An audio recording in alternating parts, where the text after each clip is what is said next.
दुपारी 2 वाजेच्या सुमारास आम्हाला काही नागरिकांनी डायल 112 वरती कॉल केला आणि इंदापूर ते टेंभुर्णी रोडवरील शहापाटी या ठिकाणी एक ट्रॅक्टर चालक आहे आणि तो ट्रॅक्टर आस्था म्हणजे वाकडं तिकडं चालवतोय, काहीतरी प्रकार वेगळा दिसतो असं जागरूक नागरिकांनी आम्हाला कळवलं। त्यावरून आमच्या डी अधिकारी API स्मिता पाटील मॅडम यांनी तात्काळ त्याच्यामध्ये याच्यात काहीतरी वेगळा प्रकार आहे असं गृहीत धरून आमचे पोलीस कॉन्स्टेबल नंदू जाधव आणि गोडगे यांना तात्काळ त्या दोघांसह ह्या त्या ठिकाणी गेल्या आणि तिथं पाहिल्यानंतर एक इसम ट्रॅक्टर वाकडं तिकडं चालवत होता आणि त्याच्याकडे पाहिल्यानंतर यांच्या लक्षात आलं की तो दारू पिलेला असावा,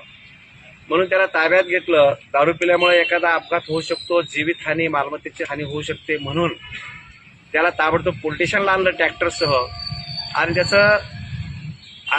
वैद्यकीय अधिकाऱ्याकडनं त्याची ज्यावेळेस तपासणी केली त्यावेळेस त्यांनी मतदारकाच्या अंमलाखाली होता, त्यामुळं आम्ही गुन्हा दाखल केला आणि त्याला चौकसपणे तपास केल्यानंतर असं लक्षात आलं की हा दारू पिलेला आहे, परंतु हे जे ट्रॅक्टर आहे हे ट्रॅक्टर त्याने सातारा जिल्ह्यातल्या खंडाळा पोलीस स्टेशनच्या हद्दीतून चोरून आणलेला आहे आणि अधिक चौकशी केली असता हा अट्टल चोर आहे, म्हणजे दारुड्या निघाला अट्टल चोर अशी परिस्थिती निघाली आणि ताबडतोब खंडाळा पोलीस स्टेशनचे पोलीस निरीक्षक शेळके साहेब यांना कन्फर्म केलं की तिथं ट्रॅक्टर चोरी झालेला आहे, तिथं गुन्हा पण दाखल झालेला आहे। त्यांनी पण तिथून टीम पोलीस हवालदार नितीन महांगरे यांची टीम या ठिकाणी पोहोचवली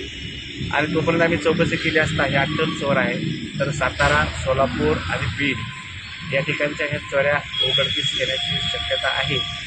तर तिकडे गुन्हा दाखल असल्यामुळे आमच्याकडे दारू पिऊन वाहन चालवणे हा गुन्हा दाखल झालेला आहे, तरी आम्ही खंडाळा पोलीस सातारा यांच्या ताब्यात देत आहोत आणि पुढील अनेक घडपड्या किंवा वाहन चोरी कसे उघडकीस होतील यासाठी आमचा प्रयत्न आहे।